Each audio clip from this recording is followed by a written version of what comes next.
नमस्कार दोस्तों, स्वागत है आपका आपके अपने चैनल कॉम्पिटिटिव बाबा में। आज हम डिस्कस करेंगे कुछ इंपॉर्टेंट जीके के क्वेश्चंस के बारे में, और जो कि नॉर्मली कॉम्पिटिटिव एग्ज़ाम्स में हर तरह के एग्ज़ाम्स में पूछे जाते हैं।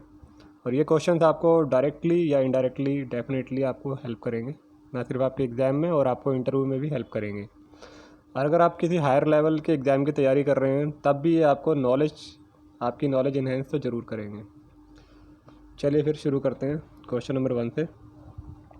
All revenues received by the union government through taxes and other receipts are credited into which account? पूछ रहा है कि जो भी सरकार को टैक्सेस वगैरह से या और सोर्सेज से जो भी रेवेन्यू होती है, जो आय होती है, वो कौन से खाते में क्रेडिट होती है। तो इसका सही जवाब है consolidated fund of India.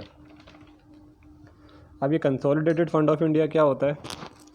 Constitution of India जो होता है, हमारा भारत का संविधान, उसके article number 266 sub article number 1 में इसको सेटअप किया गया है। और ये काफ़ी इम्पोर्टेंट गवर्नमेंट के अकाउंट्स हैं, जितने भी गवर्नमेंट के अकाउंट होते हैं उसमें से वन ऑफ दी मतलब सबसे इम्पोर्टेंट वो है फंड है ये। अब सारी की सारी जो रेवेन्यूज़ आती हैं, जो आय आती है सरकार की, वो इसमें क्रेडिट होती है और सारे खर्चे इसमें से किए जाते हैं। कंसोलिडेटेड फंड ऑफ इंडिया के अलावा एक होता है कंटिंजेंसी फंड ऑफ इंडिया। ये यूज़ होता है किसी भी तरह के डिसास्टर से रिलेटेड इवेंचुअलिटी को मीट करने के लिए, या इस तरह की कोई अनफोर्सिन जो एक्सपेंडिचर करना होता है उसके लिए इसको यूज़ किया जाता है। Question number 2, when union budget is not passed by the Lok Sabha then what happens? अगर बजट, जो सालाना बजट होता है, अगर वो लोकसभा में पास नहीं हो पाता तो क्या होता है? इसका मतलब ये हुआ कि सरकार ने अपना कॉन्फिडेंस लूज़ कर दिया है on the floor of the house. तो उस केस में प्राइम मिनिस्टर को काउंसिल ऑफ मिनिस्टर्स का रेजिग्नेशन सबमिट करना होता है, यानी कि सरकार रिज़ाइन करती है उस केस में। Question number 3, whether casting vote in public election is a part of the fundamental duty under the constitution of India? क्या वोट देना ये हमारा फंडामेंटल ड्यूटी का पार्ट है जो हमारे संविधान में बताया गया है? देखिए, ये नहीं है, नो इसका आंसर है। अब फंडामेंटल ड्यूटीज़ क्या होती हैं?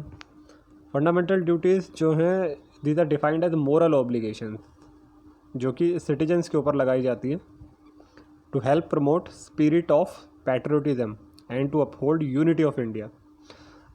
ये पार्ट नंबर 4A जो है कॉन्स्टिट्यूशन ऑफ इंडिया, उसमें ये ड्यूटीज़ बताई गई हैं। मैं कुछ एग्जांपल आपको बता देता हूँ, जैसे कि you have to abide by the constitution, संविधान का पालन करना है, और जो नेशनल फ्लैग है, नेशनल एंथम है, उसको हमें रिस्पेक्ट करना होता है। ये एक फंडामेंटल ड्यूटी है। एक और बता देता हूँ, to follow ideals of freedom struggle और protect sovereignty and integrity of India, ये भी फंडामेंटल ड्यूटी है। To defend country and render national services when called for, जब ज़रूरत पड़े तो देश की सेवा में हमें लड़ने के लिए भी बुलाया जा सकता है। तो ये हमारी फंडामेंटल ड्यूटी है। वोट देना फंडामेंटल ड्यूटी नहीं है।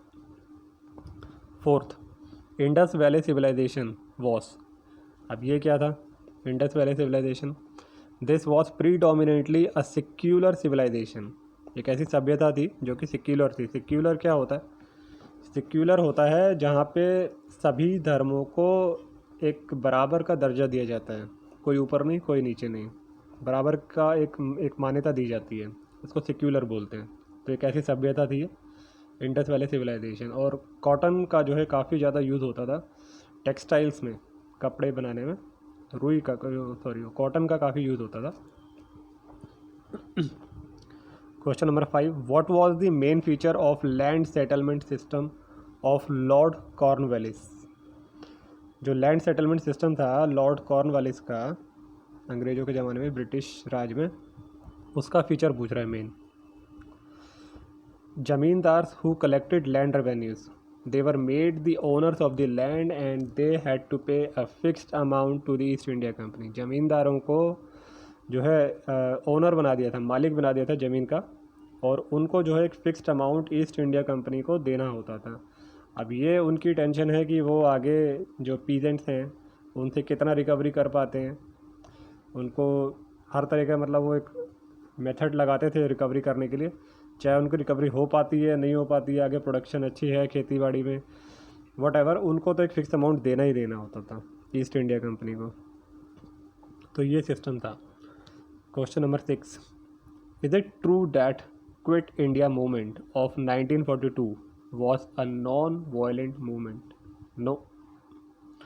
7th, under whose administrative control is the Department of Atomic Energy? False. Prime minister office के अंडर आता है डिपार्टमेंट ऑफ एटॉमिक एनर्जी, काफ़ी इंपॉर्टेंट डिपार्टमेंट है ये, डायरेक्ट पीएमओ से एडमिनिस्टर होता है ये। 8th, which president of India was also the secretary general of non-aligned movement for some period? ज्ञानी जेल सिंह जी ये प्रेसिडेंट थे और ये सेक्रेटरी जनरल भी थे नॉन अलाइंड मूवमेंट के कुछ टाइम के लिए। 9th, who assigns the ministries to the ministers of India? President of India assign करते हैं on the advice of the prime minister. Prime minister जो है वो डिसाइड करते हैं कि किस मिनिस्टर को कौन सी मिनिस्ट्री दी जाएगी, लेकिन प्रेसिडेंट जो है उसे असाइन करते हैं on the advice of the prime minister. Question number 10, what is the infant mortality rate? Infant mortality rate क्या होता है? This is the number of newborns dying under a year of age divided by the number of live birth during that year. मतलब एक साल में कुल कितने birth हुए हैं उसके ऊपर कितने बच्चे जो एक साल से कम उम्र में ही अगर डेथ हो जाती है तो उसको इन्फेंट मोर्टेलिटी रेट से नापा जाता है, और इसको इन्फेंट डेथ रेट भी बोला जाता है।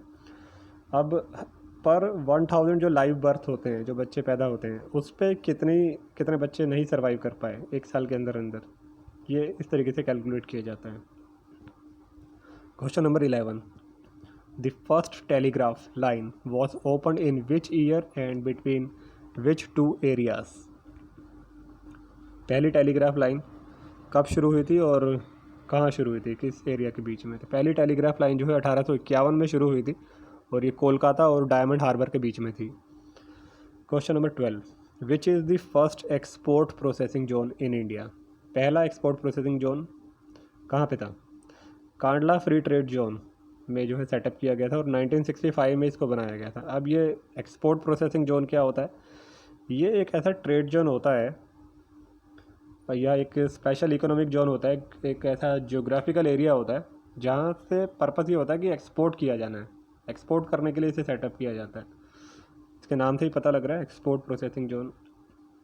अब क्योंकि एक्सपोर्ट मोटिव है, देश में एक्सपोर्ट को बढ़ावा देना इसका एक मेन ऑब्जेक्टिव है, तो यहाँ पे कस्टम ड्यूटी नहीं लगाई जाती। This area is not subject to custom duty. और जो मैन्युफैक्चरर्स होते हैं जो इस एरिया में काम कर रहे हैं वो इंपोर्ट कर सकते हैं, एक्सपोर्ट कर सकते हैं, लेकिन उनको ड्यूटी नहीं देनी है। अब एक्सपोर्ट प्रोसेसिंग जोन के अलावा एक और कंसेप्ट आता है सेज का, स्पेशल इकोनॉमिक जोन, ये भी आपको पता होना चाहिए। ये भी एक ड्यूटी फ्री जोन होता है and it is deemed as foreign territory. इसको ऐसा माना जाता है कि ये भारत की जगह है, इंडिया के बाहर की जगह है, और यहाँ पे भी अगर आप ट्रेड ऑपरेशंस करते हैं तो ड्यूटी आपको नहीं देनी होती, ड्यूटी फ्री जोन माना जाता है इसको। और 7 अदर जोन्स जो है मैंने नीचे बताए गए हैं, इसमें बताए हैं मुंबई, चेन्नई, फाल्टा, नोएडा, सूरत, कोची, विजक, ये जो है बाद में सेटअप हुए थे, पहले कांडला में सेटअप हुआ था। Question number 13, in which year state Bank of India was nationalise? State Bank of India को नेशनलाइज कब किया गया था? 1955 में किया गया था। अब नेशनलाइज करने का क्या मतलब हुआ भाई? इसका मतलब ये हुआ कि जैसे पहले ये प्राइवेट बैंक के तौर पे काम करता था, प्राइवेट ओनर्स थे इसके, बाद में नेशनलाइज हो गया, मतलब सरकार के पास इसका कंट्रोल आ गया, सरकार इसकी मालिक बन गई, इसका कंट्रोल या इसकी ओनरशिप जो है सरकार के पास आ गई, इसको बोलते हैं नेशनलाइज कर देना। बाद में जो है 7 और सब्सिडरी बैंक थे जो स्टेट बैंक ऑफ इंडिया के अंडर थे, उनको 1960 में उनको नेशनलाइज कर दिया गया था, जैसे कि State Bank of Travancore, State Bank of Patiala, इस तरह से करके State Bank of Hyderabad, 7 banks और थे, उनको बाद में 1960 में नेशनलाइज कर दिया गया था। Question number 14, in which year banking regulation act was passed? 1949 में बैंकिंग रेगुलेशन एक्ट पास किया गया था बैंकों को रेगुलेट करने के लिए। 15, who presented the first 5-year plan to the Parliament of India? Jawaharlal Nehru ji ने पहला 5 वर्षीय योजना जो है फर्स्ट 5-year प्लान वो पार्लियामेंट ऑफ इंडिया में पेश किया था। 16. A tax which is directly imposed on the taxpayer who is liable to pay tax is called direct tax. देखिए दोबारा से पढ़िए, एक ऐसा टैक्स जो कि डायरेक्टली उस टैक्स पेयर के ऊपर लगाया जाता है, हु इज़ लायबल टू पे टैक्स, उसको क्या बोलते हैं? डायरेक्ट टैक्स बोलते हैं। मतलब ये हुआ कि जिसने पे करना है, जिस टैक्स पेयर ने, उसी के ऊपर टैक्स लगाया गया, तो उसको बोलते हैं डायरेक्ट टैक्स। दूसरी ओर अगर हम किसी ऐसे आदमी के ऊपर टैक्स लगा देते हैं जिसकी प्राइमरली टैक्स पे करने की लायबिलिटी नहीं है, तो उसको बोलते हैं इनडायरेक्ट टैक्स। मैं आपको कुछ एग्जांपल बता देता हूँ, जैसे कि इनकम टैक्स। देखिए नेक्स्ट क्वेश्चन ही पढ़ लेते हैं, उसमें एग्जांपल दिए ही गए हैं।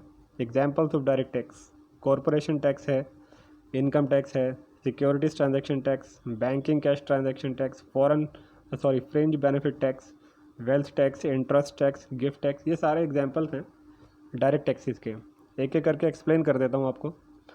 कॉरपोरेशन टैक्स होता है जैसे कंपनीज़ के ऊपर जब टैक्स लगाया जाता है, तो कंपनीज़ के ऊपर लगाया तो कंपनीज़ को ही टैक्स पे करना है सरकार को, उसको बोलते हैं कॉरपोरेशन टैक्स। डायरेक्ट टैक्स है ये, क्योंकि जिसके ऊपर लगाया है उसी ने सरकार को पे करना है, उसी की लायबिलिटी है। इनकम टैक्स, ये भी आपको पता है कि आयकर जिस आदमी के ऊपर लगाया है उसी को पे करना है। सिक्योरिटीज़ ट्रांजैक्शन टैक्स, जब आप स्टॉक एक्सचेंज में शेयर्स की खरीद बेच करते हैं तो सिक्योरिटी ट्रांजैक्शन टैक्स आपको देना होता है। तो अगर आप खरीद बेच करेंगे, आप ही को देना है, ये भी डायरेक्ट टैक्स का एग्जांपल है। Banking cash transaction tax, bank से अगर आपने कुछ कैश ट्रांजैक्शन करी है, उस पर टैक्स लगा है, तो वो भी डायरेक्ट टैक्स है। Fringe benefit tax, fringe benefit tax जो है अभी ख़त्म हो चुका है, कई साल पहले होता था। इसमें ये होता था कि जो एम्प्लॉयर्स हैं, अगर उन्होंने अपने एम्प्लॉयज़ को कुछ बेनिफिट्स परक्विजिट्स दे रखे हैं, तो एम्प्लॉयज़ को टैक्स देना होता था उसके ऊपर, तो ये फ्रिंज बेनिफिट टैक्स है। वेल्थ टैक्स, अगर आपकी वेल्थ एक सर्टेन लिमिट के ऊपर है तो उसके ऊपर आपको टैक्स देना होता है, ये भी वेल्थ टैक्स डायरेक्ट टैक्स होता है। इंटरेस्ट टैक्स, गिफ्ट टैक्स, आपको गिफ्ट के ऊपर टैक्स देना, ये सब एग्जांपल्स हैं डायरेक्ट टैक्सेस के, यानी कि जिसके ऊपर लगाया है उसी को सरकार को पे करना है। 18th, examples of indirect taxes. इसके एग्जांपल्स हैं union excise duty, custom duty and service tax. देखिए यूनियन एक्साइज ड्यूटी होती है जब आप कुछ प्रोडक्शन करते हैं, कोई मैन्युफैक्चरर है, अगर उसने कोई चीज़ बनाई है, फॉर एग्जांपल कुछ कार्डबोर्ड बना दिया उसने, तो उसको टैक्स देना है, लेकिन अल्टीमेटली उसका बर्डन तो कंज्यूमर के ऊपर आएगा। एग्जांपल ले लेते हैं, जैसे मेरे को कोई शैम्पू ख़रीदना है या कोई टूथपेस्ट ख़रीदना है, मैं दुकान पे गया ख़रीदने, तो उसके अंदर टैक्स ऑलरेडी जुड़ा हुआ है। एक्साइज ड्यूटी मुझे पे नहीं करनी सरकार को, लेकिन उसकी कीमत में जुड़ी हुई है। जिसने उस प्रोडक्ट को बनाया है उसने सरकार को टैक्स पे करना है, लेकिन वो रिकवर तो हमसे करेगा, वो प्रोडक्ट की कीमत जो है होती है MRP, उसमें जोड़ देता है, और अल्टीमेटली जो कंज्यूमर है, जो उसे मार्केट से ख़रीद रहा है, उसको बियर करना पड़ता है। तो इनडायरेक्टली वो टैक्स का बर्डन मेरे ऊपर आ गया, इसीलिए इसको इनडायरेक्ट टैक्स बोलते हैं। अब क्योंकि डायरेक्ट मैंने तो सरकार को पे नहीं करा, लेकिन प्रोडक्ट में उसकी टैक्स की कीमत जुड़ी हुई है, तो मेरी जेब से तो गया है, लेकिन सरकार को मैंने पे नहीं करा, इसलिए इसे इनडायरेक्ट टैक्स बोलते हैं। सेकंड एग्जांपल है कस्टम ड्यूटी। अगर हम कुछ इंपोर्ट करते हैं बाहर से, इंडिया के बाहर से, तो उसके ऊपर ड्यूटी पे करनी होती है, या एक्सपोर्ट करते हैं तो ड्यूटी पे करनी होती है। ये भी जो है प्रोडक्ट में इस टैक्स का बर्डन जुड़ के आ जाता है, अल्टीमेटली कंज्यूमर को ही बियर करना है, लेकिन हमें डायरेक्टली सरकार को पे नहीं करना है। जो इम्पोर्टर है या जो एक्सपोर्टर है वो सरकार को पे करता है पहले ही। सर्विस टैक्स भी इसका एक एग्जांपल है। फॉर एग्जांपल मैंने किसी CA से या इंजीनियर से कोई सर्विस ली है, तो उस पर हमें सर्विस टैक्स देना है। 19th, Baglihar hydro electricity power project is on which river. ये रिवर छेनप पे है और जम्मू एंड कश्मीर में पड़ता है। इंडस वाटर ट्रीटी का भी इसमें एक रोल आ जाता है, पाकिस्तान इसमें कुछ डिस्प्यूट करता है, तो ये उस रिवर छेनप पे बनाई गई है। 20, what is MCX SX। MCX SX जो है एक सब्सिडरी है multi commodity exchange of India की। अब ये multi commodity exchange of India जो है एक इंडिपेंडेंट कमोडिटी एक्सचेंज है इंडिया में। 2003 में इसे बनाया गया था और ये मुंबई में है। ये इंडिया का लार्जेस्ट कमोडिटी डेरिवेटिव एक्सचेंज है। देखिए अगर आपको कोई जैसे गेहूँ, चना, कोई दाल, इस तरह की कुछ भी कमोडिटीज़ में कुछ ट्रांजैक्शन करनी है, तो ये कमोडिटी एक्सचेंज इसके लिए होते हैं, इसमें इसकी ट्रांजैक्शन होती है। अब ये MCX SX जो है ये एक सब्सिडरी है multi commodity exchange of India की। सब्सिडरी क्या होता है? सब्सिडरी होता है जब एक पेरेंट कंपनी होती है, जैसे एक बड़ी कंपनी है, उसने एक छोटी कंपनी बना ली अपने अंडर, जिसमें उस बड़ी कंपनी की टोटल ओनरशिप है और टोटल कंट्रोल है, तो उसको बोलेंगे सब्सिडरी। जो छोटी कंपनी बनाई है उसको बोलेंगे सब्सिडरी, और जो ऊपर जो बड़ी कंपनी है जिसने वो कंपनी बनाई है उसको बोलेंगे पेरेंट कंपनी। क्वेश्चन नंबर 21 पे चलते हैं। Which planet has the largest number of natural satellites और मून्स? जुपिटर इसका आंसर है। जुपिटर के सबसे ज़्यादा नेचुरल सैटेलाइट्स है, या मून कह लीजिए, मून्स हैं। 22 what is flying fox? Bat, it is a bat. Flying fox जो है एक बैट होता है, चमगादड़। 23 why Simon commission was rejected by the people of India? Simon commission को क्यों रिजेक्ट कर दिया लोगों ने इंडिया के? Because there was no Indian member in the Simon commission. अब साइमन कमीशन का जो क्वेश्चन है काफ़ी इंपॉर्टेंट है। साइमन कमीशन जो है एक ग्रुप था 7 MPs का, जो ब्रिटेन से आया था इंडिया में 1928 में, और इसका पर्पस था कॉन्स्टिट्यूशनल रिफॉर्म्स को स्टडी करना and to make recommendation to the government. ये इंडिया आया था, भारत का जो कॉन्स्टिट्यूशन था, जो कि गवर्नमेंट ऑफ इंडिया एक्ट 1919 के तहत जो पास हुआ था, उसको स्टडी करने के लिए आया था कि वो हाउ इट इज़ वर्किंग, कैसा काम कर रहा है वो, to report how Indian constitution was working. इसके लिए जो है इसको सेटअप किया गया था और ये इंडिया आया था। लेकिन क्योंकि इसमें कोई इंडियन नहीं था, इसलिए भारत के लोगों ने इसे रिजेक्ट कर दिया। नारे भी लगाए थे काफ़ी, जैसे साइमन गो बैक, आपने सुना होगा। तो ये काफ़ी इंपॉर्टेंट क्वेश्चन है। वैसे तो ये सारे ही क्वेश्चन जो हैं प्रीवियस ईयर के एग्ज़ाम्स में आए हुए हैं, तो सभी इंपॉर्टेंट है। चलिए चलते हैं क्वेश्चन नंबर 24 पे। Diphlu river flows through which national park? Diphlu river जो है काजीरंगा नेशनल पार्क से फ़्लो करती है। अब ये काजीरंगा नेशनल पार्क कहाँ है, ये भी काफ़ी इंपॉर्टेंट है जानना, क्योंकि काफ़ी बार पूछा जाता है। ये असम में है। काजीरंगा नेशनल पार्क असम में है, और ये एक यूनेस्को की वर्ल्ड हेरिटेज साइट भी है। ये भी बड़ा इंपॉर्टेंट है। And this Kaziranga National park is known for great Indian one horn rhinos. एक सिंग वाला जो राइनो होता है, गैंडा जिसे बोलते हैं, वो यहाँ पे फेमस है। Question number 25 Kunthipuzha river flows through which national park? Silent National Park से जो है ये रिवर फ्लो करती है, और ये साइलेंट नेशनल पार्क जो है केरला में है, पलक्कड़ डिस्ट्रिक्ट केरला में, और it is located in Nilgiri hills. Nilgiri hills काफ़ी ब्यूटीफुल हिल्स हैं, उसके बीच में ये जो है नेशनल पार्क। तो इसके साथ ही हमारे 25 क्वेश्चन ख़त्म हुए। काफ़ी इंपॉर्टेंट क्वेश्चन हैं, आप लोग को रिवाइज़ करने चाहिए बार बार। तो दोस्तों इसी के साथ आज का लेक्चर हमारा समाप्त होता है। आशा है कि ये जो जीके के क्वेश्चन हैं इसमें जो हमने डिस्कस करें आपने काफ़ी कुछ सीखा होगा, और ये एक मिक्स था अच्छा खासा, ज्योग्राफी, साइंस, पॉलिटी, हिस्ट्री के सभी तरह के क्वेश्चन हमने इसमें ऐड करे थे। तो मिलते हैं नेक्स्ट वीडियो में नई नॉलेज के साथ। Thank you for watching. Thank you.